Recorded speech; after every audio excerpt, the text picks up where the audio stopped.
Okay, part two. With my second grandmother, we will be discussing urban culture during her childhood in the 1940s. Question one, how did the war affect your childhood? It affected it very much. I was about 8 years old when things started happening, and my father went off to war, and so did all of my uncles. So there weren't any men around. So we had a life with the men overseas, and they were all over there fighting the war, and it was a big difference. Did your mother take on a role that was normally a men's job? Well, yeah, my mother was there and taking care. I was one at the time. I was one of 4 children, and she had the children to take care of. But she also went out to work. Who did she work for? She was a waitress, and I really can't remember where she worked. Okay. What were the bomb drills like during the war? They were scary. We had black curtains, black shades, and we had a lot of air raids, or air raid drills. They weren't real air raids, but I was very young, and I never knew when it was real, so it was scary. How frequent were they? Oh, they must have been maybe every week or so. There were a lot of them because we lived close to the Frankfurt Arsenal, and that was a target. Okay. So we had a lot of them. How did food rationing affect your family or your schooling? Food rationing was big. We didn't have meat as often as we do now. There wasn't any meat there. Sugar was rationed, so we had to be careful about how many sweet things we ate. They were the biggest things, the meat and the sugar, and then oil and gasoline. So people didn't ride around in cars very often. People didn't have as many cars then either. What was your opinion of the Nazis, and what led you to this opinion? I thought that they were villains and tyrants, and that's all I heard. That's what led me to the opinion.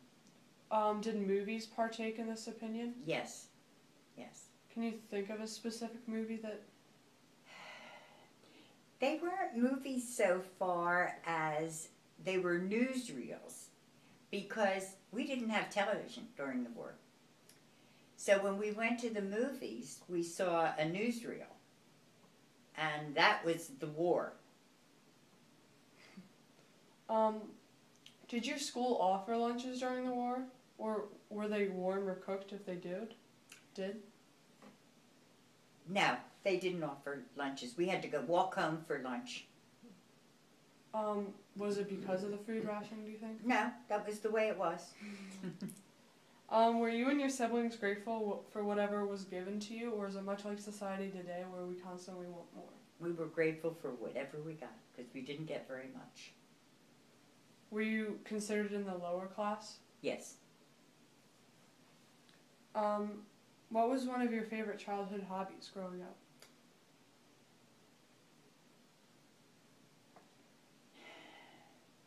I don't know that I had hobbies. I liked playing jacks. We played jacks a lot, and hopscotch, and we played street games, but I didn't have any real hobbies. Were there any organized activities that went on in your school? No. No. What was a fashionable clothing item that you wanted to own or own growing up?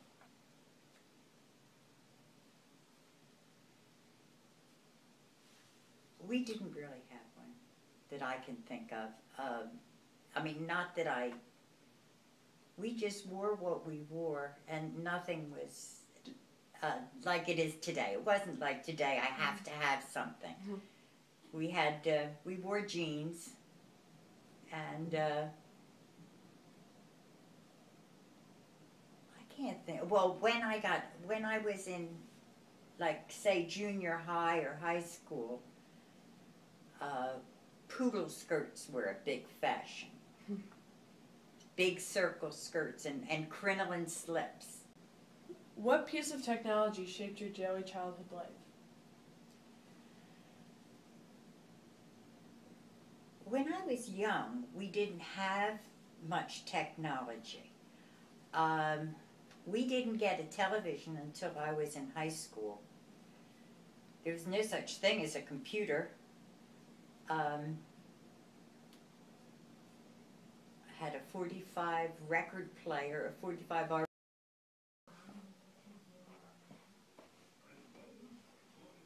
Oh, hello there.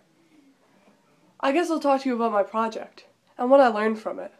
It was really interesting to interview my two grandparents during the war. They were so different in so many ways. One was rich, one was poor. One had 8 brothers and sisters, and one had 2. One's parent was involved in the war. One wasn't. One ate Spam every night, and one had meat. But yet there were similarities as well. Both played jacks for hours on the streets. Both didn't have lunch at school, and both saw their war info on the newsreels. My great-grandmother had passed away 2 years ago. She was 91 when she had died. I wish I could have gotten this information from a parent's perspective. But anyways, thanks for assigning this project to me, Mr. Urband. I don't think I would have questioned and interviewed my grandparents if you hadn't. So now I will display some pictures in this next little reel, and most of them are letters that my grandmother's friend had written to generals in the war. Some of them are Roosevelt and Eisenhower. So I'm going to leave now.